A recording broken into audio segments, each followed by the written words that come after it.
According to the Steam hardware survey, almost 10% of the entire Steam user base uses either a 3GB or 6GB GTX 1060, which means that there are literally millions of gamers with one of these cards in their system. But this 6GB model I have here just turned 5 years old just a couple of weeks ago, which begs the question, how well does this hold up in 2021 with modern titles? Well, let's test it and find out. But first, a message from this video's sponsor, Csgo.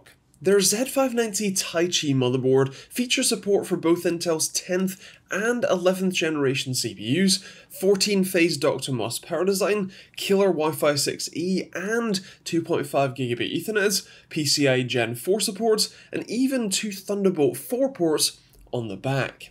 It also includes their new graphics card holder free in the box, so check it out and find out more at the link in the description below. For the sake of clarity, I'm using this Strix GTX 1060 6GB along with a Ryzen 5 5600X and 16GB of 32 or 3600 MHz memory, and I'm also going to be benchmarking at 1080p as that's what this card was built for originally, and I'm also not just going to be testing at ultra settings, but a wide range of settings in each of the titles so that you can see how it performs and what sort of settings you might want to use if you still have one of these cards with one of those newer games. So without further ado, let's jump into the results, starting with Watch Dogs Legion.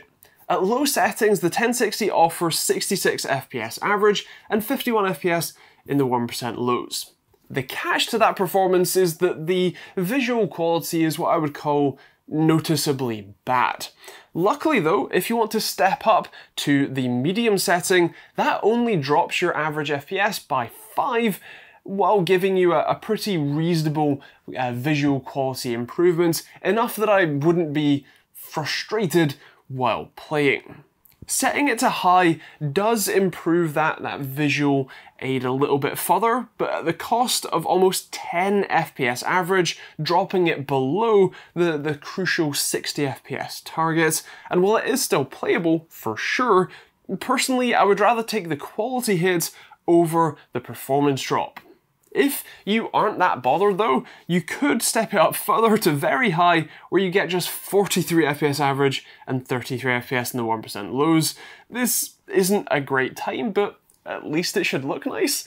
And then lastly, if you are kind of crazy and you prefer what feels more like a slideshow than a gaming experience, then you can set it to Ultra, and that will net you just 29 FPS average and a dreadful 22 FPS in the 1% lows. Ouch. You would struggle to justify running it anything kind of above medium on this card, but at medium you do get a playable experience. Moving on to Cyberpunk, I should clarify before we look at these results that Cyberpunk actually has two sort of preset settings that you can change. The first one is the overall quality, and the second one is the textures. So what I'm running here is on the low setting. I'm running low quality and low textures. The medium setting is medium quality, medium textures. The high setting is high and high, but the ultra setting is ultra quality preset, but high textures, as that's as, well, high as it goes. You could modulate these results more. For example, you could set the medium overall quality setting, but use low quality textures, and that would change the performance slightly. But since I already have around 50 different results to show you in this video, I'm going to keep it simple, keep it as basic, and have it low, low, medium, medium, high, high, and ultra and high. So even on low quality and low textures, the 1060 can't even eke out anything close to 60 FPS average, with its best run being just 47 FPS and 38 FPS in the 1% lows. It's still definitely playable. I mean, there are people who play this game on consoles at 30 FPS, so clearly it's possible to play, but it's not the absolute best experience. Actually, one of the downsides to running the low everything in this game is that you get a lot of texture pop in as you're running or driving around the map. So much so that even objects can pop in and can mean that you can crash or run into things. It can be a bit of a distracting experience on top of the overall visual quality being a little bit lower. At medium, the visual quality gets better, but the performance, as you might expect, gets worse. You're looking at just 35.5 FPS average and 30 FPS in the 1% lows, and setting it to high drops that to just 30 FPS average, and at ultra, well, yeah, that was pretty dreadful, just 26 FPS average. Moving on to CSGO, this is hardly a new title, but it's also incredibly popular, so I feel like I'd be remiss for not including it. It's also incredibly non-intensive, which is displayed by the 1060 on the lowest settings possible, smashing at a whopping 355 FPS average and over 170 FPS in the 1% lows. That's incredibly fast compared to, well, every other game here, maybe save for low settings Fortnite. The image quality wasn't the best, so if you want to step it up to a more middle ground list of settings, then you don't actually drop that much performance. Just 11 FPS average, but it does offer a better visual fidelity, and at well over 300 FPS, unless you're running a 360Hz monitor, in which case, why are you running a £700-800 monitor but a £200 graphics card? You probably need to upgrade. That is still plenty fine for pretty much any player. On top of that, if you do want to set it to the highest settings, get the best visual fidelity, then you still don't drop all that much, just 273 FPS average, which again, is perfectly fine. Microsoft Flight is a game that is renowned for being incredibly difficult to run, and at ultra settings, you'd be right. The 1060 gets just 30 FPS average, which makes for a less than ideal playing experience for sure. Luckily, if you switch to the high-end option, you get almost 12 FPS more, which is pretty significant. If that still isn't enough, medium has you covered with 53 FPS average, albeit with less than perfect image quality. And lastly, if you want the maximum performance and don't care that it looks awful, low end is for you with 60 FPS average. Personally, I think medium is the best balance between visual fidelity and FPS, your performance on this card. That's where I would stick it. And finally, in Fortnite, if you want to look at what is essentially 2 pixels flying around the screen at nearly 500 FPS, then running on low settings is clearly what you want. That offers an astounding, well, almost 500 FPS average, mostly thanks to the fact that it's only rendering at 845 by 452, or a 44% render scale, and then upscaling, and sadly it's not using any of the fancy upscaling techniques like DLSS or FSR, and so trust me, it doesn't look great. Medium settings is a little better with the 66% render scale by default. You can change it of course, but the preset is what I'm testing here, and that's rendering essentially at 720p. That looks a bit better, for sure, and still offers you 246 FPS average, so clearly that's fine. If you would prefer to render at 1080p, then the high preset is the preset for you, offering 89 FPS average, which again is still plenty for the sorts of, even a high refresh rate display, you're still going to get good use out of that panel. And if you really care more about visual quality than performance, then you can set it to epic and get just over 60 FPS average. Personally, I would say that the quality benefit of going for epic settings over high really doesn't justify that performance difference, and so high is where I would set it for this card. So, like you might have expected, the 1060 isn't a high refresh rate ultra settings monster. But then again, it never was to begin with, and for the sorts of settings that you'd want to play in, the sort of budget card that this is clearly meant to be, it's actually a pretty playable experience. Sure, in some sort of more demanding games like Cyberpunk or Microsoft Flight, you might struggle even on lower settings. Across the board, I think you're going to have a still reasonable time playing with this. It's certainly going to be playable, if not perfect. But now stock of the new GPUs is slowly coming back and slowly being made available. Is it time to upgrade? Well, an RTX 3060 is probably the most logical upgrade. It's the same class, and it's a similar sort of original price point, assuming you can find one at MSRP. And so let's test it again at the same sort of settings and see how it compares. So starting with Watchlog's Legion, both on low and medium settings, you get over 100 FPS on the 3060. In stark contrast to the just 66 FPS average you get from the 1060. In fact, since both the low and medium setting runs are so similar, it's somewhat reasonable to assume that the 3060 might actually have more performance to give, and the Ryzen 5600X, which is no slouch of a CPU, might actually be more of a bottleneck than perhaps you might like it to be. On high and very high, the 3060 offers almost double the performance of the 1060, running at 82 and 93 FPS respectively. And even on Ultra, the 3060 hits 59 FPS average, where the 1060 runs at just 29. Personally, even if I had the 3060, I would still probably run this on very high instead of Ultra, as that performance difference is really hard to justify for the visual quality difference that really isn't that noticeable when you're actually playing the game. In Cyberpunk, you'll notice a load of extra results here.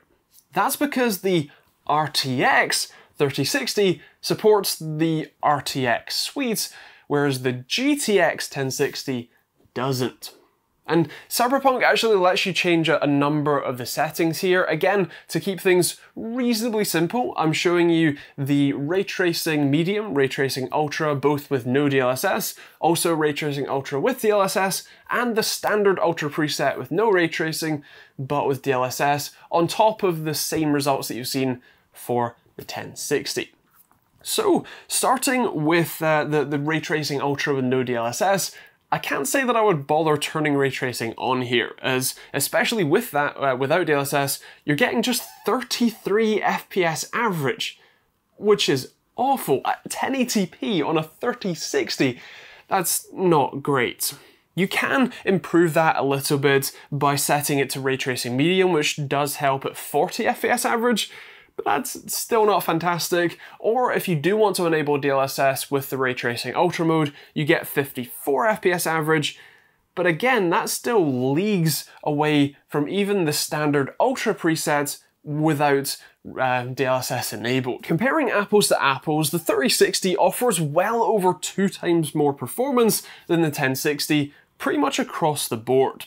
On medium settings, it gets 89 FPS average compared to just 35.5 from the 1060. That's a completely different playing experience and makes it a much more enjoyable time. The other benefit of the RTX suite is DLSS, a feature that the 1060 doesn't support, but the 3060 does. DLSS, if you don't already know, is essentially the graphics card renders the frame at a lower resolution than you want to output, and then we'll upscale it using an AI-trained model to give you more performance because it's rendering less actual pixels, but because it's then upscaling it, you still get a very similar level of visual fidelity while playing the game.